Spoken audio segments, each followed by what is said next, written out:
ይህ የኢትዮ ግዕዝ የሆሮስኮፕ ቻናል ነው። የቪርጎ ሚያዝያ 2018 የሆሮስኮፕ ትንታኔ። የሰባት ዓመታት ጥልቅ የለውጥ ጉዞና የሚጠብቃችሁ አስደናቂ የሀብትና የፍቅር አብዮት።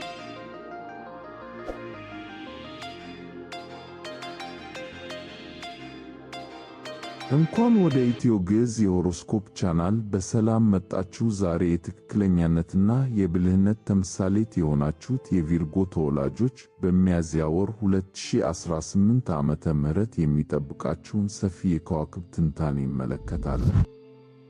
ቪርጎዎች ሆይ፣ ይህ ወር ለእናንተ የጥልቅ ለውጥ ወር ነው። በውስጣችሁ ተቀብሮ የነበረው ኃይል የሚወጣበት፣ የገንዘብ አያያዛችሁ አዲስ መልክ የሚይዝበትና በሙያችሁ ዓለምን የምታስደምሙበት ታሪካዊ ምዕራፍ ይጀምራል። በተለይ በሚያዝያ አጋማሽ የሚከሰተው የፕላኔቶች ስብስብ ሕይወታችሁን ወደ አዲስ አቅጣጫ ይወስደዋል።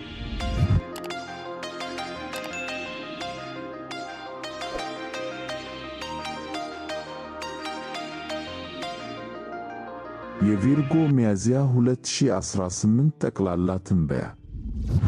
ሚያዝያ ሲጀምር ፀሐይ በእናንተ ስምንተኛው ቤት ላይ እስከ ሚያዝያ 11 ድረስ ትቆያለች። ይህ የለውጥ የጥልቅ ግንኙነትና የጋራ ሀብት ቤት ነው። በዚህ ወቅት ትኩረታችሁ በአንድ ወሳኝ ሰው ወይም ፕሮጀክት ላይ ብቻ ያርፋል። ወሩ ገና ከመግባቱ በፊት በሊብራ ኅብረ ከዋክብት ላይ የምትወጣው ሙሉ ጨረቃ በገንዘብና በግል እሴቶቻችሁ ላይ ብርሃን ትፈነጥቃለች። ላለፉት 6 ወራት የነበረ የገንዘብ ጉዳይ ወይም የሥራ ቅጥር በዚህ ቀን ግልጽ የሆነ መፍትሄ ያገኛል። የሚገባችሁን ክብርና ክፍያ የምታውቁበት ቀን ነው። ከሚያዝያ 1 ጀምሮ ተዋጊው ማርስ ወደ ኤሪስ በመግባት በውስጣችሁ ታላቅ ፍላጎትና ስሜትን ይቀሰቅሳል። ይህ ወቅት ምስጢራዊ የሆኑ ጉዳዮችን ለመፍታትና ስር ነቀል ለውጥ ለማምጣት ይረዳችኋል። ነገር ግን ተጠንቀቁ። ሚያዝያ 11 ላይ ማርስ ከሳተርን ጋር ስለሚገናኝ በችኮላ ከመወሰን ይልቅ ቆም ብላችሁ ስልታዊ ዕቅድ ማውጣት ይበጃችኋል። ሚያዝያ 9 ቀን ለቨርጎዎች እጅግ ወሳኝ ቀን ነው።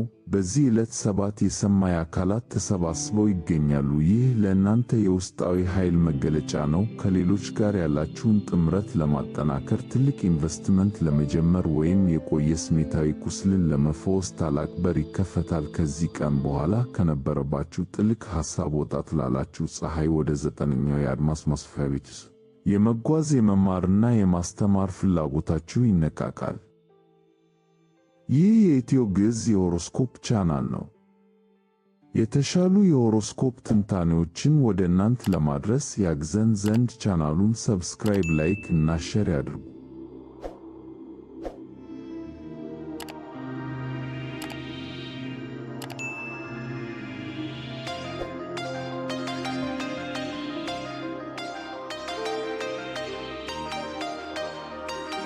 የቪርጎ ሚያዝያ 2018 የፍቅር ትንበያ።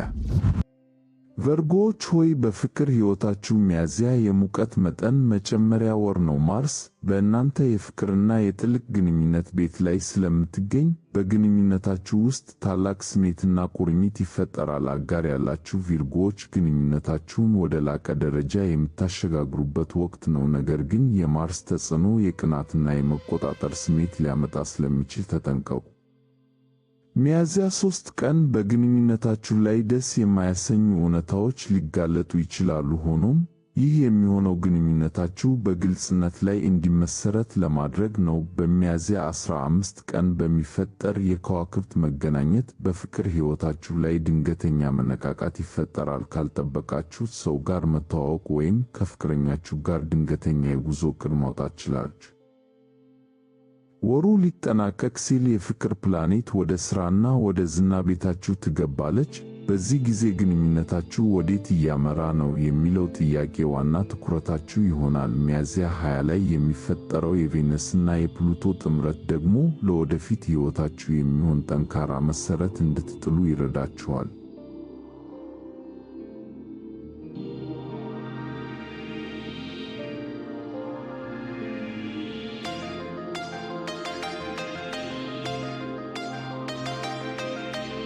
የቪርጎ ሚያዝያ 2018 የገንዘብና የሙያ ትንታኔ።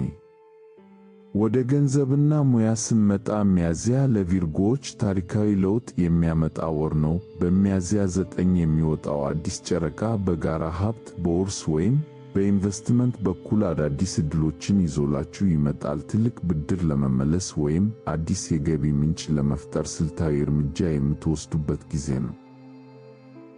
ሚያዝያ 17 ቀን የወሩ ብቻ ሳይሆን የዓመቱ ትልቁ ዜና ይፋ ይሆናል። ዩራነስ ላለፉት 7 ዓመታት በጉዞ ቤታችሁ ከቆየ በኋላ አሁን ወደ 10ኛው የሥራ የዝናና የሙያ ቤታችሁ ይገባል። ለሚቀጥሉት 7 ዓመታት የሚቆይ የሥራ አብዮት ይጀምራል። በዚህ ወቅት በባህላዊ መንገድ ሳይሆን በፈጠራና በቴክኖሎጂ በኩል ስኬታማ ትሆናላችሁ። በሙያችሁ ውስጥ አዲስና አብዮታዊ ሀሳብ ያልተጠበቁ የሥራ ዕድሎችና የዝና ማማዎች ይከፈቱላችኋል።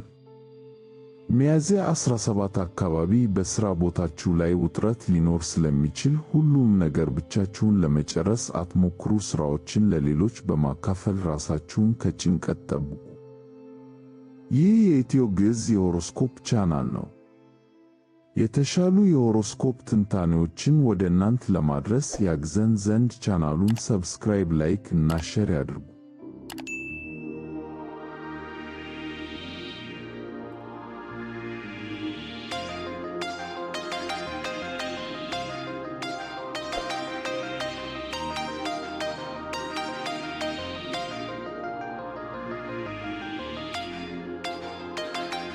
በመጨረሻም ውድ ቪርጎዎች፣ በአጠቃላይ ቪርጎዎች ወይም ሚያዝያ 2018 ለእናንተ የጥልቅ ፈውስና የታላቅ ሙያዊ ስኬት መጀመሪያ ነው። በገንዘብ አያያዛችሁ ጎበዝ ትሆናላችሁ። በፍቅር ሕይወታችሁ ጥልቅ ቁርኝት ትፈጥራላችሁ። በሥራችሁ ደግሞ ዓለምን የምታስደንቁበት አዲስ መንገድ ትጀምራላችሁ።